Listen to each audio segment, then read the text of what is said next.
지난번 강의가 제1편 소유와 관련된 것이었다면 오늘 강의할 내용은 제2편 재물론입니다. 재물론 영어로 내 밑에 써놨죠? Discussion on making all things equal. 모든 거를 평등하게 보는 그러한 논의란 뜻입니다. 그리고 제 옆에다가 노자의 화광동진이란 말 써놨습니다.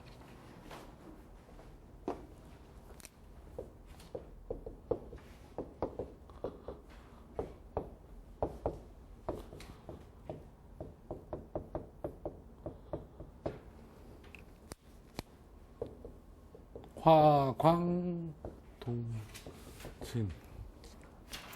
제가 책 사인회 같은 거 하면은 항상 저 말을 써드리거든요.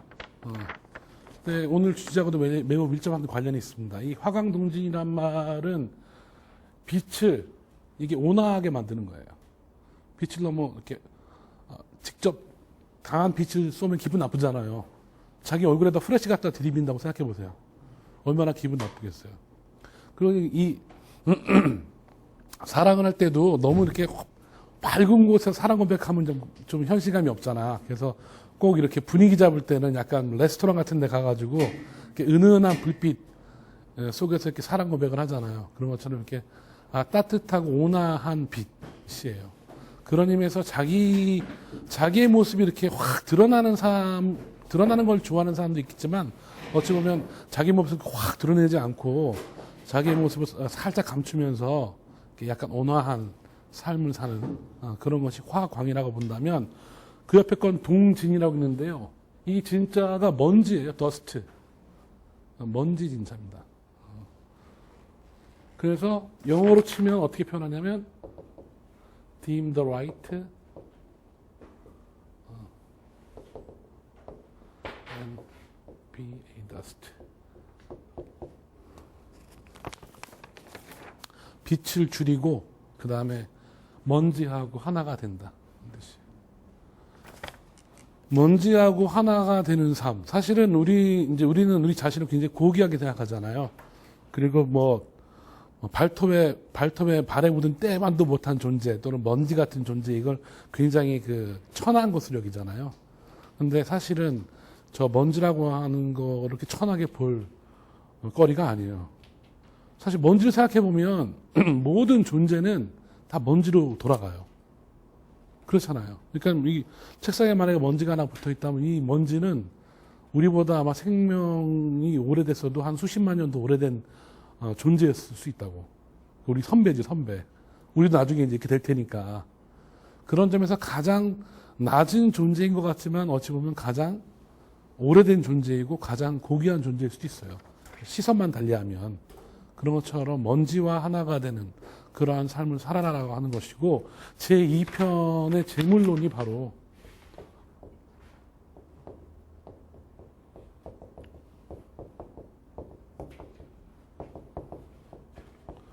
모든 사물을 평등하게 보는 그러한 논의이기 때문에 사실은 나하고 먼지, 그죠? 밝은 빛과 어두운 빛, 이런 것이 있다면 이런 것들을 같은 것으로 볼 수 있는 그런 시선을 갖게 하는 아주 굉장히 재미난 편입니다. 그리고 이 재물론이요, 7편 중에서 제일 길어요. 굉장히 길어요. 미리 읽어보신 분은 아시겠지만 다른 편수는 좀 이렇게 쭉 읽는데 본문만 읽으면 한 10분이면 읽어요. 근데 재물론은 본문만 읽는데 한 30분 정도 걸려요. 그러니까 제일 두껍고 제일 읽기가 많이 돼 있는 편수인데 오늘 그걸 다 읽을 수는 없고 그중에서 핵심적인 부분 좀 읽어보려고 합니다. 먼저 읽어야 될 부분이 61쪽입니다. 재물론의 제일 처음에 나오는 거죠.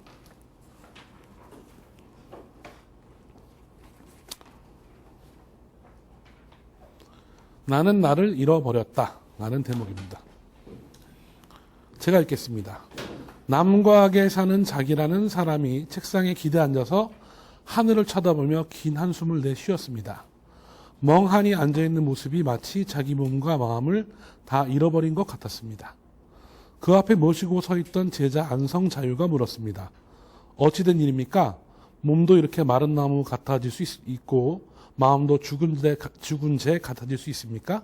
지금 책상에 앉아 계신 분은 이전에 이 책상에 앉아 계신 그분이 아닙니다. 자기는 말했습니다. 어나, 참 잘 보았구나. 지금 나는 나를 잃어버렸다. 굉장히 중요한 구절입니다. 밑줄 쫙 그셔야 되는 대목이죠. 그런데 너는 네가 그 뜻을 알 수 있겠느냐? 너는 사람들이 부는 퉁소 소리를 들어보았겠지만 땅이 부는 퉁소 소리는 들어보지 못했겠지.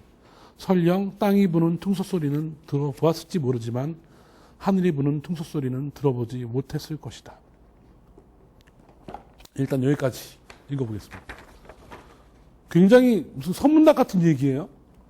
스승님이 있는데 스승님이 평소에는 좀 이렇게 좀 생명력이 넘치고 그런데 이날따라 이 스승님이 약간 좀 멍해 보이고 뭔가 좀 넋을 놓은 것 같은 거야. 그래서 이제 제자가 걱정이 돼가지고 선생님 지금 모습이 옛날 모습이 아니에요. 이렇게 좀 마른 나뭇가지 같기도 하고 재 같기도 하고 어떻게 된 거예요? 그러니까 약간은 근심 걱정이 어린 그러한 질문인 거죠. 그런데 선생님이 대답이 참 재밌어요. 어나 참 잘 봤다. 제자의 말에 칭찬을 해줘. 제자는 약간은 걱정스러운 말로 지금 말한 건데 칭찬을 해줘. 참 잘 봤다. 그리고 나서 하는 얘기가 기가 막혀요. 나는 나를 잃어버렸다. 이게 장자에서 제일 유명한 구절이 이게 나는 나를 잃어버렸다. 한자로 뭐라고 쓰냐면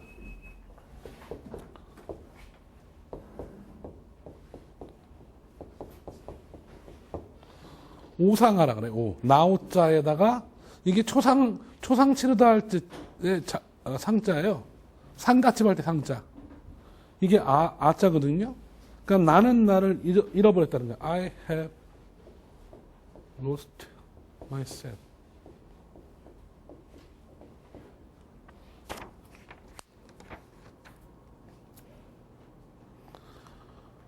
우리는 사실은 이렇게 정신 나간 사람, 넋 빠진 사람 이런 얘기가 부정적으로 말하잖아요. 쟤 정신 나갔어. 쟤 넋 빠졌어. 쟤는 지금 띨띨해 보여. 이런 것들이 굉장히 부정적인 용어인데 지금 이 남각 자기가 나는 나를 잃어버렸다라고 한 이 경지는 우리가 상상하는 경지하고 정반대의 경지입니다. 나는 나를 잃어버렸다는 것은 지금 있는 나는 이전의 내가 아니다. 라는 뜻이에요. 그러면 이 앞에 있는 내가 지금의 나라고 한다면 뒤에 있는 나는 과거의 나겠죠. 그죠? 지금의 나하고 과거의 나의 차이를 이제 말을 해야 되잖아요. 근데 그 얘기를 하려면 이제 나는 나를 잃어버렸다 그러면 내가 과거에는 어떤 존재였는데 내가 지금 이렇게 됐다라고 그렇게 설명을 해야 정상적인 이 이야기의 진행 과정이거든요. 근데 그 설명은 다 빠졌어. 다 빠지고 갑자기 이상한 질문을 해요. 너는 사람이 부는 퉁소 소리는 들어보았겠지만 땅이 부는 퉁소 소리는 못 들어보았겠지. 그리고 설령 땅이 부는 퉁소 소리는 들어보았겠지만 하늘이 부는 퉁소 소리는 못 들어봤을 거야. 이게 뭐야? 뭘 말하자는 거야 지금 도대체. 그래서 하늘이 부는 퉁소 소리, 땅이 부는 퉁소 소리, 사람이 부는 퉁소 소리. 이거가 이제 굉장히 중요한 핵심 코드인 거죠. 그죠?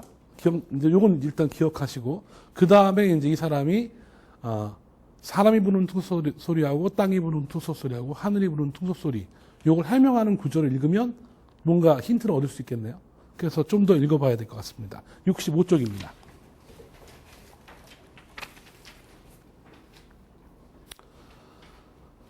자유가 물었습니다. 어떻게 하면 그 소리를 들을 수 있는지 감히 물어봐도 되겠습니까? 그러자 스승인 자기가 대답했습니다. 땅 덩어리가 품어내는 숨결을 바람이라고 하지. 그것이 불지 않으면 별일 없이 고요하지만 한번 불면 수많은 구멍에서 온갖 소리가 나지. 너도 그 윙윙하는 소리를 들어보았을 것이다.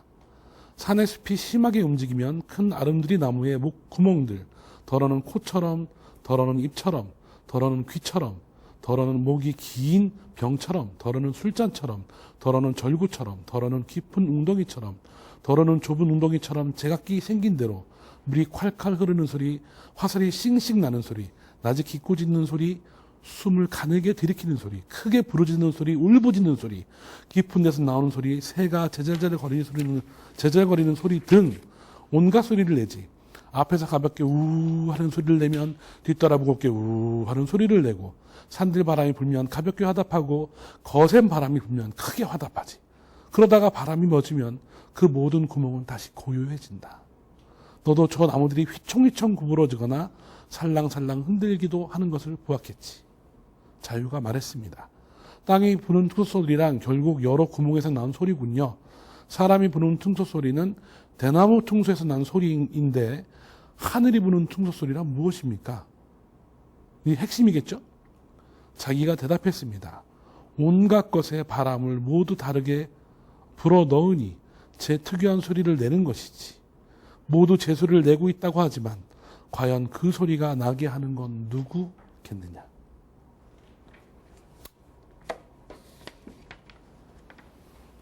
자, 일단은 그럼 이제 구분해 봅시다. 먼저 사람이 부는 퉁소 소리는 사람이 퉁소를 가지고 삐리리 삐리리 삐리리 부는 게 사람이 부는 퉁소 소리겠죠. 그죠? 그러면 이제 두 번째는 이제 땅이 부는 퉁소 소리죠. 땅이 부는 퉁소 소리는 이제 자연의 바람이 불면 세게 부는데 건물에 부딪히는 소리도 있을 것이고, 뭐 숲에서 이렇게 나뭇잎을 흔드는 소리도 있을 것이고, 그죠? 그 바람의 강도에 따라서 달리 소리가 들리겠죠. 굉장히 여기서는 다양한 방식으로 화가 나는 것 같기도 하고, 뭐 슬피 우는 것 같기도 하고 이런 표현을 하거든요. 그런 것처럼 굉장히 다양한 땅의 소리가 있는 거예요. 그런데 하늘이 부는 퉁소 소리는 내가 퉁소 소리를 내는 것도 땅이 퉁소 소리를 내는 것도 사실은 이 하늘이 부는 퉁소 소리 때문에 나는 건데, 하늘이 부는 퉁소 소리는 그러면 모든 소리를 만드는 그 소리인 거예요. 참 힘든 얘기죠. 힘든 얘기입니다. 자, 그러면 좀 더 깊이 들어가 볼게요. 자, 내가 퉁소를 불면 그 소리가 내가 만든 겁니까? 퉁소가 만든 겁니까?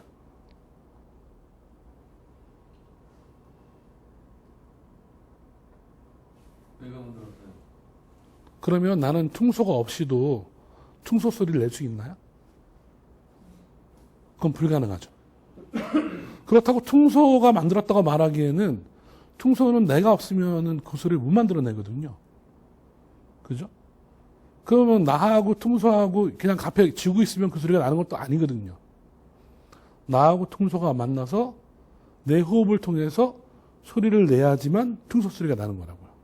그러니까 이거는 퉁소 소리는 내가 내는 소리도 아니고 퉁소가 내는 소리도 아니고 나하고 퉁소가 서로 만나야지만 나는 소리인 거죠. 그죠? 그렇다면 내가 만약 장구를 친다. 그러면 저 사람 참 장구를 잘 치는데 이렇게 얘기할 때 그 소리는 장구가 내는 소리도 아니고 사실은 내가 내는 소리도 아닌 거예요. 나하고 장구가 만났을 때만 나는 소리죠. 그럼 이 만남을 누가 주선했을까요? 이 만남을. 내 호흡을 누가 만들어냈을까요? 뭐 이런 질문인 거죠. 그런 의미에서 인간이 내는 소리를 인간의 소리라고 한다면 자연이 내는 소리를 자연이 내는 소리라고 하고, 이 인간이 내는 소리나 자연이 내는 소리나 이 모든 소리를 소리이게 만드는 그것을 하늘의 소리라고 하자고요. 그럼 하늘의 소리는 뭐예요? 모든 소리를 소리게끔 만드는 것이고, 나를 나 되게끔 만드는 것이고, 그죠? 퉁소를 퉁소 되게끔 만드는 그 소리인 거죠. 우리도 모르는 사실은 한 번도 들어본 적이 없지만 그 소리가 있기 때문에 우리도 그 소리를 낼 수 있는 그 소리. 어려운 얘기긴 합니다. 그죠? 근데 이 소리는 보통 사람 못 들어요. 보통 사람 왜 못 듣냐면, 보통 사람들은 소리를 듣는데 자기가 원하는 소리를 주로 들어요. 그죠? 자기를 원하는 소리를 듣거나 또는 어떤 소리를 들을 때 자기가 원하는 소리가 아니라 할지라도 자기 기분에 따라서 똑같은 소리를 다르게 들려요. 예를 들면 지금 사랑하는 여인하고 눈길을 거린다고 생각해 보세요. 그러면 이렇게 눈길을 걷는데 연인의 팔짱을 끼고 뽀드득 하면 이게 굉장히 상쾌하게 기분 좋게, 그죠? 첫눈을 밟는, 애인과 첫눈을 밟는 그 기분 상쾌하잖아요. 그런 소리로 아마 들릴 거야. 그죠? 근데 애인한테 지금 막 채였어. 채여가지고 집으로 돌아가는 그 뽀드득뽀드득 소리는 사실은 겉은 뽀드득 소리겠지만 그때 그 소리는 이 사람한테는 굉장히 슬픔에 가득 찬 소리로 들리겠죠. 그죠? 그런 의미에서 소리 그 자체는 본래 아무런 의미가 없을 수도 있어요. 근데 거기다 의미를 부여하는 것은 누구겠어요? 나의 마음인 거죠. 내 마음이 그 소리를 내는 거예요. 그러니까 우리가 듣는 소리가 우리가 생각하는 소리가 아니라 그 소리 때문에 만들어지는 생각의 소리가 그 소리인 거예요. 그래서 기분 좋은 사람한테는 이렇게 바람이 싹 불면 아 시원하다 이런 느낌 들지만 기분이 아주 꿀꿀한 사람한테 바람이 싹 불면 이게 뭐야? 이렇게 되는 거죠. 그때 사람의 마음에 따라서 다양하게 들리는 그 소리. 그죠? 어찌 보면 이것이 인간이 만들어내는 소리죠. 그럼 이 소리는 진짜 소리일까요? 가짜 소리일까요? 장자에 의하면 이 소리는 내가 만들어내는 나의 소리예요. 근데 이 소리는 실제 소리하고는 아무 관계가 없는 소리예요. 그러니까 내가 만들어내는 소리일 뿐이야. 그런 것처럼 인간의 마음속에서 만들어지는 소리, 이 소리는 때로는 상대방을 판단하는데 굉장히 도움이 되기도 하지만 때로는 상대방을 오해하는데 굉장히 강력한 무기를 작동할 때도 있어요. 그렇죠? 그리고 사실은 대부분의 사람들은 상대방을 볼 때 또는 대상을 볼 때 대상 그 자체로 보는 것이 아니라 자기에 의해서 보여지는 대상을 보는 거예요. 자기의 주관에 의해서 판단되는 대상을 보는 거죠. 이런 사람한테는 대상의 소리가 고스란히 들릴 리가 없어요. 항상 걸러져서 들려요. 나라고 하는 필터를 통해서. 그죠? 그래서 나라고 하는 필터를 통해서 걸러지는데 이 걸러지는 것이 나에게는 어떤 가치관이 될 수도 있죠. 그죠? 그래서 나는 까부는 애 싫어. 그럼 막 떠드는 애들은 너무 싫어. 그러면 막 떠드는 애 봤어. 그럼 난 걔가 싫은 거야, 그냥. 근데 어떤 사람은 유쾌한 애가 좋아. 그래서 막 떠드는 애를 너무너무 좋은 거야. 그래서 막 떠드는 애 보면 너무 좋아. 그럼 떠드는 애는 그냥 떠들었을 뿐이지만 어떤 사람은 그 사람을 싫어하고 어떤 사람은 그 사람을 좋아하는 거죠. 근데 그 사람은 그냥 떠들 뿐이야. 그죠? 떠들 뿐이라는 그 사실까지 내가 도달하려면 내가 그 사람 판단하는 마음을 일단은 없애야겠죠. 그죠? 그 마음을 일단 없애야 돼요. 그 마음을 없애지 않으면 실제로 그 대상을 올바로 판단할 수가 없어요. 사실은 지금 남각에 살고 있는 자기라는 스승이 도달한 경지가 그건 거예요. 사람의 소리라고 하는 것은 사람이 만들어내는 소리인 거예요. 사람에 의해서 인위적으로 만들어낸 소리예요. 그런데 그 소리는 사물을 왜곡할 수도 있는 거예요. 그때 왜곡하지 않으려면 사물을 바꾸는 것이 아니라 사물을 원래 그대로 있는 거니까 누구를 바꿔야 돼요? 자기를 바꿔야 되는 거죠. 그래서 이 사람은 다른 것을 죽인 것이 아니라 내가 나를 잃어버렸다라고 표현하는 거예요. 내가 나를 잃어버렸단 말은 이 뒤에 있는 나는 곧 무슨 나겠어요? 자기의 주관적인 의도에 따라서 세상을 보고 그렇게 판단하고 그것 때문에 즐거워하고 기뻐하고 뭐 이렇게 보는, 그죠? 자기 주관적 관점에 의해서 세상을 판단하는 그 나겠죠. 그 나를 잃어버린 나인 거예요. 그죠? 사실은 이 지금 읽고 있는 여러 가지 바람소리 있잖아요. 이 바람소리는 장자의 문장 중에서 가장 아름다운 문장이에요, 사실은. 그래서 엄청나게 많은 사람들이 굉장히 극찬한 문장이고, 사실 이거 비슷한 문장을 만들어낸 사람이 있어요. 제가 제일 좋아하는 우리나라 조선의 유학자이기도 한 박지원이에요. 박지원이 이제 열화로 갔을 때, 중국이죠. 당시 청나라. 열화로 갔을 때 다양한 경험을 해요. 열화에 무슨 특별한 인물을 가지고 간 건 아니고, 자기 친척이 이제 사신으로 가는데, 사신으로 갈 때 공부하는 학생을 한 명 더 붙여서 1+1 식으로 한 명 더 붙어서 가는 경우가 있어요. 박지원은 사신을 쫓아가지만 아무런 임무가 없어. 그러니까 백수로 간 거야, 백수로. 놀러. 그러면서 중국에서 경험한 모든 것들을 기록해가지고 친구를 한바탕 웃겨보려고 그걸 기록한 게 열하일기예요. 그래서 열하일기는 정말 재밌어. 그 중에서 하루아침에 이제 황제가 있는 곳에 갔더니 황제가 피서를 간 거야. 북경이 아니라 열하 쪽으로. 그래서 황제를 만나야 돼. 어떤 일정한 기간에. 그래가지고 이 사신이 북경까지만 오면 사실은 막 끝나거든요. 황제를 보고 그냥 돌아오면 되는데 갑자기 황제가 열하로 피서를 가는 바람에 우리나라 최초로 열하까지 간 유일한 사신단이 된 거예요. 근데 그 시간 맞춰가야 돼. 그러니까 막 비가 오고 눈이 오고 이거 상관없어. 어쨌든 그 시간에 가야 되는 거야. 그래가지고 하룻밤에 강을 9개 건너는 날이 있었어요. 하룻밤에 강을 9개 건너는데 이 노를 젓는 사람들이 무서워가지고 하늘을 쳐다보더라는 거야.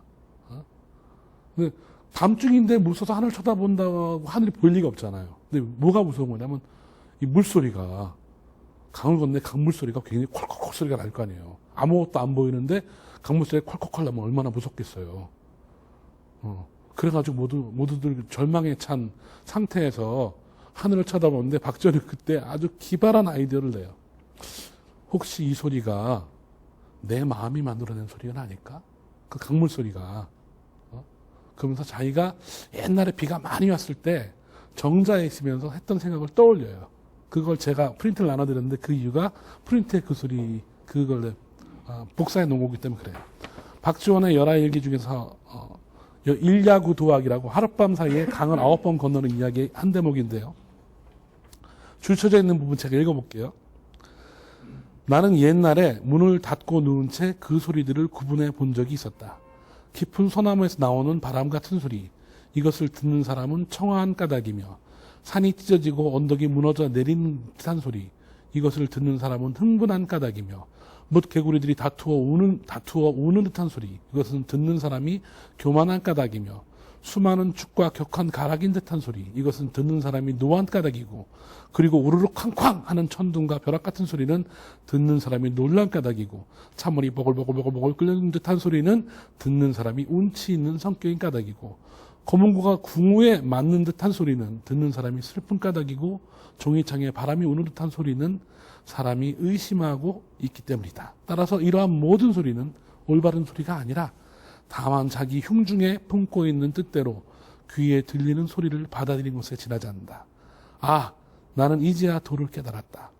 마음을 잠잠하게 하는 자는 눈과 귀와 눈이 누가 되지 않고 귀와 눈만을 믿는 자는 보고 듣는 것이 더욱 밝아져서 큰 병이 된다는 것을 깨달았다. 이것도 열하일기 중에서 가장 멋진 대목이에요. 이렇게 다양한 소리를 표현할 수 있는 능력. 그죠? 우리가 빗소리를 가지고 이제 어떤 뭘 표현한다고 생각해 보세요. 내가 글을 쓴다, 빗소리 가지고. 그럼 이렇게 다양하게 표현할 수 있겠어요?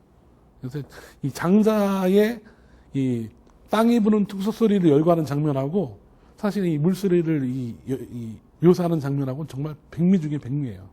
근데 어쨌든 그 모든 소리를 듣는 사람에 의해서 조작이 가능한 소리인 거죠. 그죠? 왜?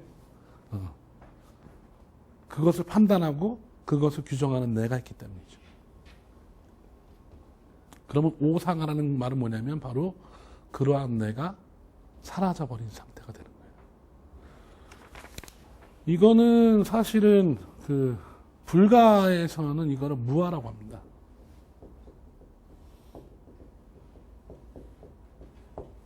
무아라는 말을 써요. 부처가 도달한 최고의 경지입니다, 이게. 산스크리트어로는 아나트만이라고 해요. 아트만이라고 하는 것이 아라고 한다면 아니란 말은 부정이거든요. 없다는 뜻이에요. 그래서 무예요. 그래서 불가에서 깨달은 최고의 깨달은 뭐냐면 나라는 것은 본래 없다. 이걸 깨달은 거예요. 나라는 건 본래 없다. 이게 지금 이 내가 없다는 뜻이 아니라 절대적 진리인 나, 절대적 실체인 나, 변하지 않는 나, 그 다음에 의존하지 않고 독립적인 나, 그건 아예 없다는 거예요. 나라고 하는 것은 사실은 나 혼자 만들어진 존재가 아니라 다른 거하고 끊임없이 상호 관련성 속에서 내가 형성이 된다는 거예요.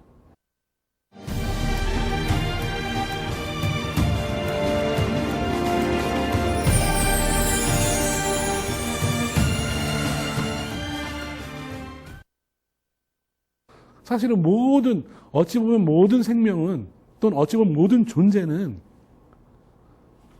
서로 연관되어 있고 서로 의존한다는 점에서 어떤 가치의 순위를 매길 수가 없어요. 그런데 우리는 끊임없이 모든 존재의 순위를 매겨요. 그러니까 생물을 배울 때에도 모든 생명체의 제일 꼭대기에 인간을 세워놔요. 그죠? 그래서 인간을 만물의 영장이라고 말하잖아요. 인간을 세워놓고 이 인간이 다른 동물들을 지배하는 것이 굉장히 당연한 생명체의 법칙인 양 우리는 착각을 하고 살아요. 그러나 생명체 전체의 관점에서 보자면 인간은 가장 우월한 존재일 수가 없어요. 아마 지구에 살고 있는 생명체 모든 종이 딱 한 표씩만 투표를 한다고 치고 개미도 한 표, 무슨 뭐 벌도 한 표, 지렁이도 한 표. 그래가지고 지구에서 가장 해악적인 존재 한 종만 멸종시키자.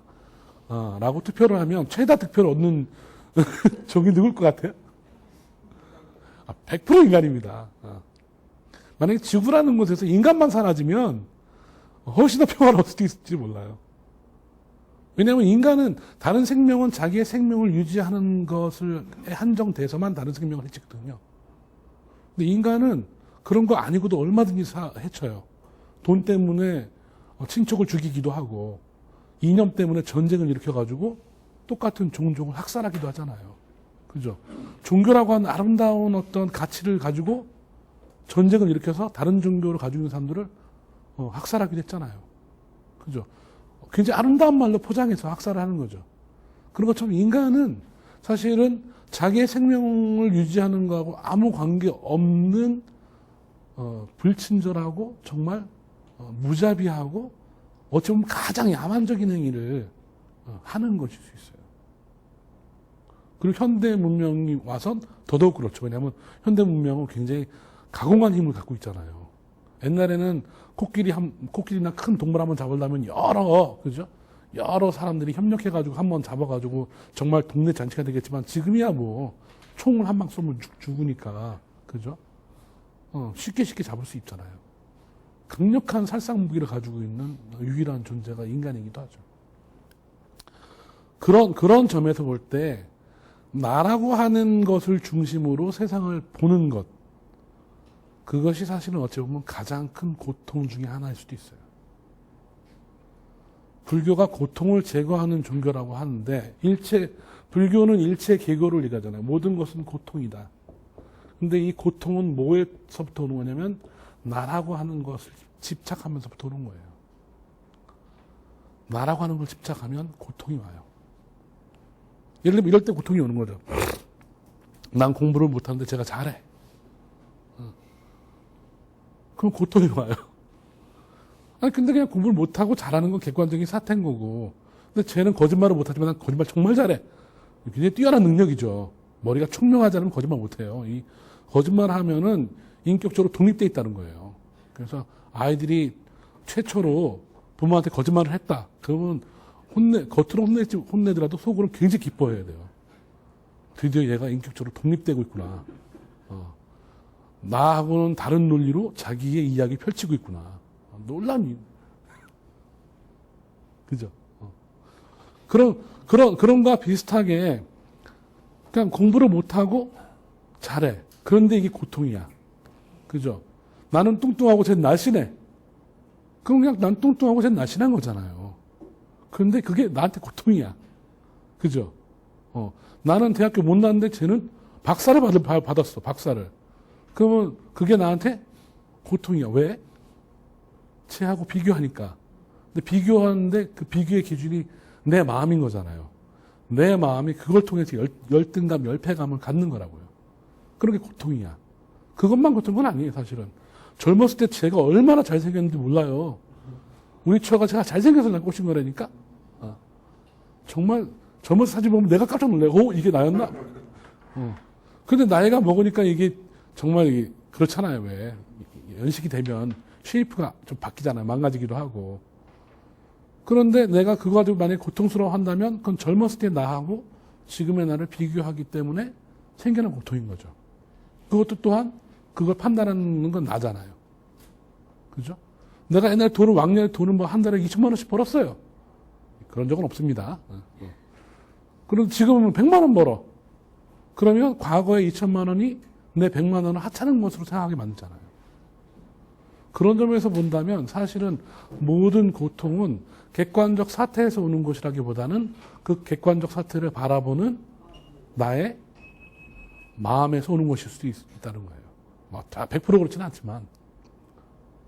그런 점에서 어떤 사람은 굉장히 힘겨운 처지에 있으면서도 그걸 잘 감내할 뿐만 아니라 오히려 그 힘겨운 처지에서도 유머 감각을 잃지 않는 사람이 있어요. 근데 어떤 사람은 객관적으로 보기에는 별로 힘겹지 않아. 사는 게 살만해. 먹고 살만한데 맨날 죽겠다 그래. 그보다 훨씬 못한 사람도 길게 즐겁게 살아가는데 훨씬 괜찮은 사람 맨날 죽겠다 그래. 그럼 저 사람 뭐 때문에 죽겠다 그럴까 생각해보면 그것은 또한 그 사람의 마음이 만들어 놓은 자기의 상 때문에 그런 겁니다.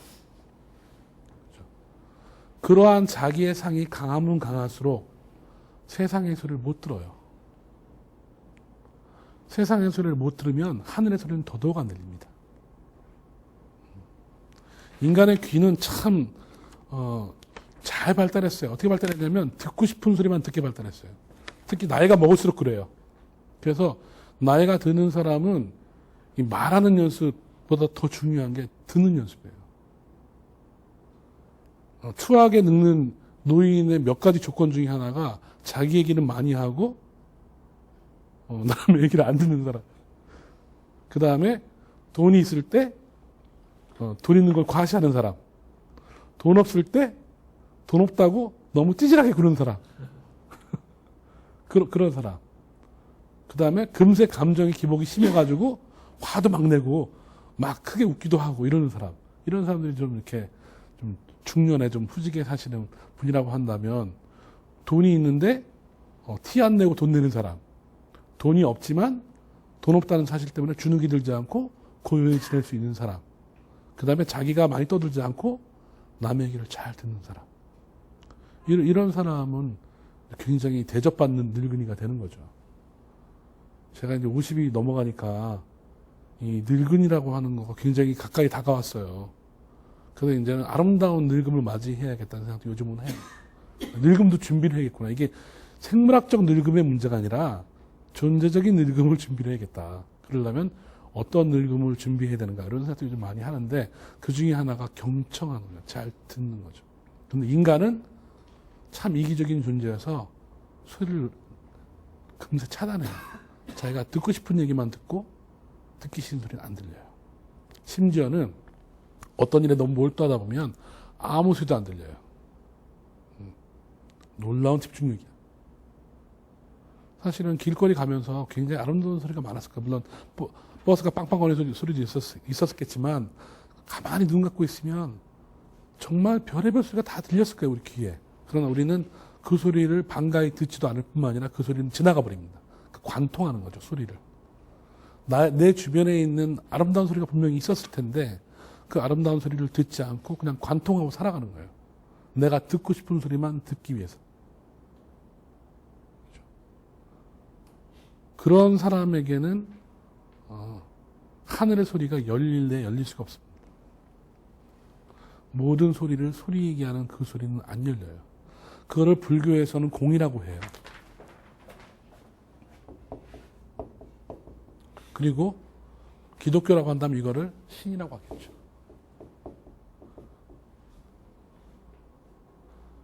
그리고 장자나 노자 같으면 이거를 도라고 할 거예요. 또는 자연이라고 할 수도 있겠죠.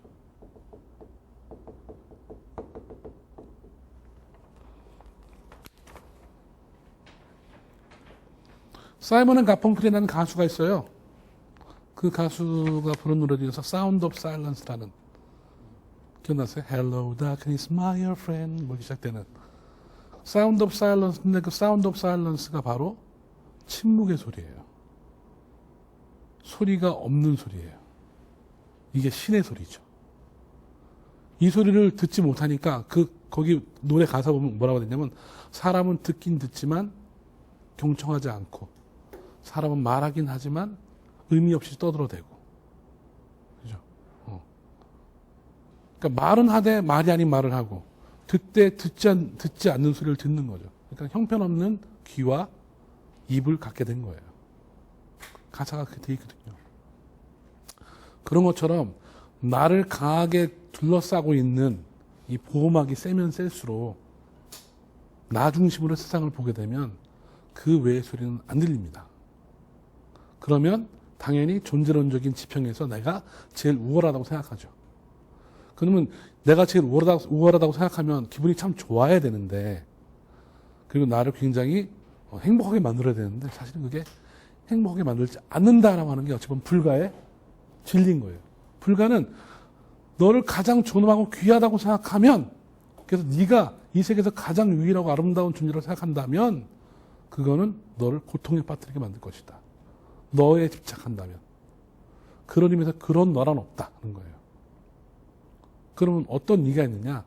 모든 존재와 평등한, 그리고 모든 존재와 서로 관계를 맺고 있는, 그리고 모든 존재와 서로 소통하면서 변해가는 그런 내가 있을 뿐이다.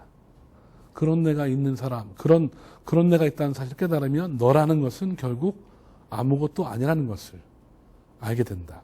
그 아무것도 아님을 알면 너는 부처가 된다.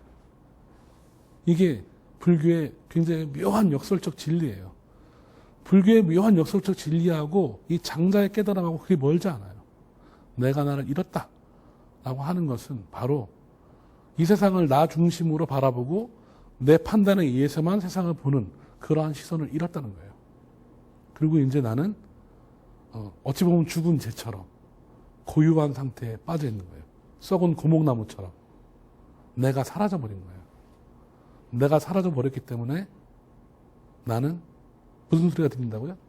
하늘의 소리가 들린다는 거예요. 하늘의 소리가. 참 재미난 얘기죠. 장자 소유 제1편을 보면 제1편에서 이 붕새가 날아가는 얘기로 시작하잖아요. 붕새가 날아가. 굉장히 높은 지위까지 올라가요. 그러니까 약간은 좀 뭐랄까 초월적인 위치까지 올라가는 얘기를 해요. 근데 이번에는 2편에서는 비상하는 게 아니라 내면으로 들어가는 거예요. 그렇죠?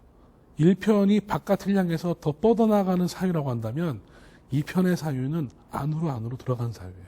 그래서 자기를 구성하고 있는 쓸데없는 것들을 다 제거하는, 그래서 결국은 내가 나를 잃게 되는 그 경지까지 가는, 그것이 재물론의 가장 큰 이야기 중에 하나입니다. 서양 철학자 하이데거는 존재와 시간이라는 책에서 존재와 존재자를 구별했어요.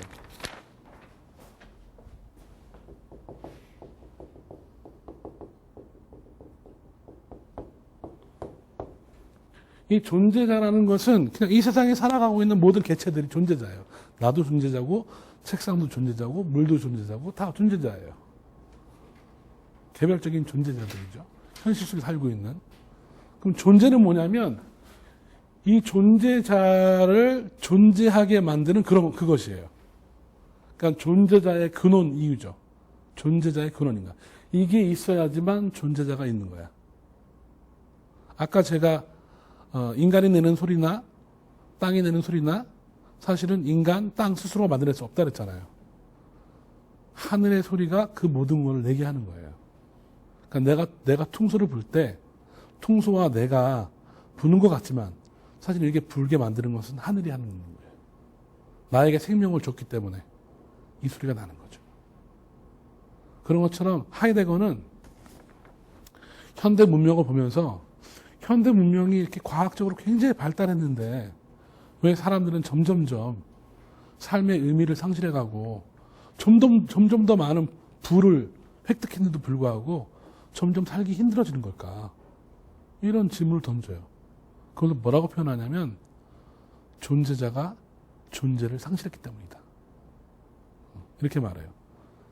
그냥 쉬운 말로 바꾸면 살아있는 인간이 인간의 삶의 의미를 상실했기 때문이다 라는 거예요. 하나만 더 읽어볼게요. 81쪽입니다. 이것과 저것이라는 제목으로 되어 있죠? 읽어보겠습니다. 사물은 모두 저것 아닌 것이 없고 동시에 모두 이것 아닌 것이 없다. 자기를 상대방이 보면 저것이 되는 줄 모르고 자기가 자기에 대한 것만 알 뿐이다. 그러기에 이르기를 저것은 이것에서 나오고 이것은 저것 때문에 생긴다고 한다. 이것이 바로 이것과 저것이 서로 생겨나게 한다는 방생이라는 것이다. 삶이 있기에 죽음이 있고 죽음이 있기에 삶이 있다. 됨이 있기에 안됨이 있고 안됨이 있기에 됨이 있다. 오름이 있기에 그름이 있고 그름이 있기에 오름이 있다. 그러므로 성인은 일방적 방법으로 의지하지 않고 전체를 동시에 볼 수 있는 하늘의 빛에 비추어 보는 것이다. 이것이 바로 있는 그대로를 그렇다 함. 한자로는 인시입니다. 하늘의 빛에 비추어 보면 이것은 동시에 저것이고 저것은 동시에 이것이다. 성인의 저것에는 옳고 그름이 동시에 있고 이것에도 옳고 그름이 동시에 있다. 그러므로 이것과 저것은 따로 있다는 것인가? 그렇지 않다는 것인가? 이것과 저것이 상대적 대립관계를 넘어서서 없어지는 경지를 일컬어 도의 지돌이라 한다. 지돌이이기에 회전의 중심에서 무한한 변화에 대응한다. 오름도 무한한 변화의 하나요. 그름도 무한한 변화의 하나. 그러므로 무엇보다 옳고 그름을 넘어서서 모든 것을 꿰뚫어 보는 밝음이 있어야 한다고 한 것이다. 이게 굉장히 중요한 단어들이 나옵니다. 첫 번째 용어가 방생이에요. 방생.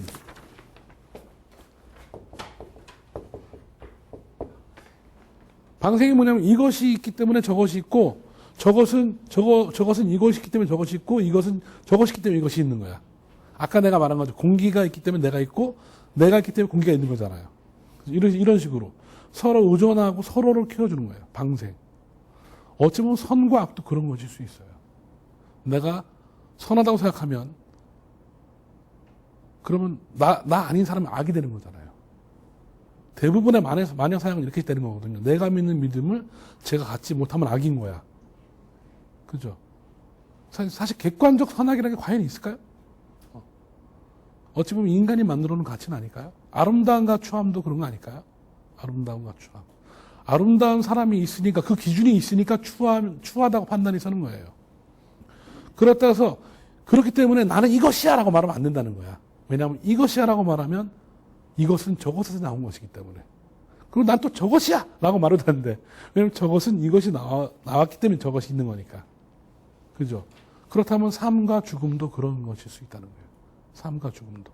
너무 삶에 집착하다 보면 너무 죽지 않으려고 하다 보면 더 취해질 수도 있는 것이고 또 너무 죽음에만 집착하면 그것도 취해질 수 있는 거잖아요.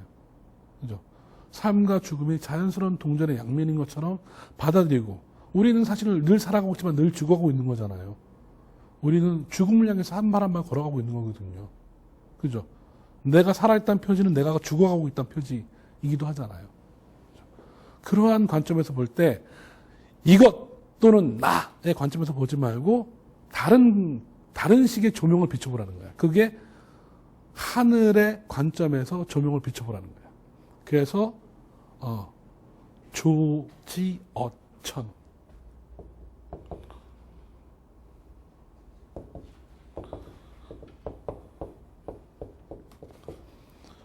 하늘의 관점에서 하늘의 빛으로 비춰보라는 거야. 그렇다면 우리의 눈으로 보는 것이 아니라 사물을 있는 그대로 볼 수 있지 않겠어요? 우리의 눈이 없어지니까 하늘의 시선에서 보자고요. 하늘의 시선에서 보면 하늘이 악한 사람이 악하다고 비 안 내려주고 선하다고 비 더 내려주고 그러지 않잖아요. 어찌 보면 사태가 정말될 수도 있거든요. 정말 저 사람은 그렇게 죽으면 안 될 사람인데 죽을 때도 있잖아요. 저 사람은 죽어 마땅하는데 살아있는 사람도 있다고요. 이해가 안 되는가? 왜 이해가 안 되냐면 우리의 관점이 있기 때문에 그래요. 그런 점에서 하늘의 관점에서 사물을 그대로 보면 우리는 사물을 있는 그대로 볼 수가 있어요. 사물을 있는 그대로 보면 사실은 그것만으로도 얼마든지 고통은 상쇄돼요. 있는 그대로만 보면. 그러면 뭐냐면 모든 존재가 귀한 게 되는 거예요. 가난한 나의 삶이나 부자인 누구의 삶이나 똑똑한 누구의 삶이나 지금 이 순간을 살고 있다는 그것만으로 가장 귀하게 대접받을 수 있는 가치가 되는 거죠. 그렇죠? 그렇게 되면은 삶을 있는 그대로 보게 되면 삶을 있는 그대로를 또한 인정하게 돼요. 그래서 인시를 어떤 사람이 재밌게 번역했어요. 인시를 삶을 있는 그대로 본다라고 해석하는데요. 이걸 어떻게 번역한 사람이 있냐면 영어로 이렇게 해석한 사람이 있어요. Let it be. 그냥 그것이 그거인 상태로 내비두라는 거예요. 너의 시선을 자꾸 뭐 고치려고 하지 말고 평가하려고 하지 말고 Let it be. 그죠? 세상을 뭐 네 오름의 기준으로 해서 바꾸려고 막 이렇게 뒤집어 엎으려고 하지 말고 그대로 한번 봐보라는 거야. 그러면 네가 보는 것보단 다른 관점으로 볼 수 있다는 거죠. 그렇게 됐을 때 우리는 어떤 상태에 도달하냐면 도의 지도리의 상태에 도달하는데요. 한자로는 도추라고 하는데요. 사태를 내가 판단하는 나의 관점으로만 보는 것이 아니라 사태를 도의 관점에서 본다면, 자연의 관점에서 본다면, 하늘의 관점에서 본다면 우리가 경험하는 세계는 내가 나를 확고하게 잡아놓은 상태에서 나를 중심으로 위기를 잡아놓은 세계하고는 전혀 다른 세계가 열릴 수도 있는 거죠. 존재론적으로 모든 것이 평등한 세계가 열릴 수도 있는 거예요. 그러면 나만큼 이 책상도 귀할 수 있어요. 나만큼. 어찌 보면 가만 놔두면 생물학적 시간으로는 얘가 더 오래 갈지도 몰라요. 그렇다면 나보다 장수하는 거잖아요. 얘가 더 스테블한 안정적인 상태의 삶을 살고 있는 거라고. 고통이 없잖아, 일단은. 그래서 인간의 관점 또는 나의 관점, 그죠? 그런 관점으로 삶을 보지 않고 모든 존재를 평등한 관점으로 본다면, 그걸 이제 요새 하늘의 관점이라고 표현하는데, 평등한 관점으로 본다면 세상은 전혀 다른 질서로, 전혀 다른 축복으로, 전혀 다른 아름다움으로 우리에게 올 수도 있다는 거예요. 그러기 위해서 내가 해야 될 제일 첫 번째 조치가 뭐라고요? 나를 되찾는 거? 나를 잃는 거. 오상아. 내가 나를 잃는 것이 제일 첫 번째 인간이 취해야 될 조치다 라는 겁니다. 오늘 강의는 여기서 일단 마치겠습니다. 감사합니다.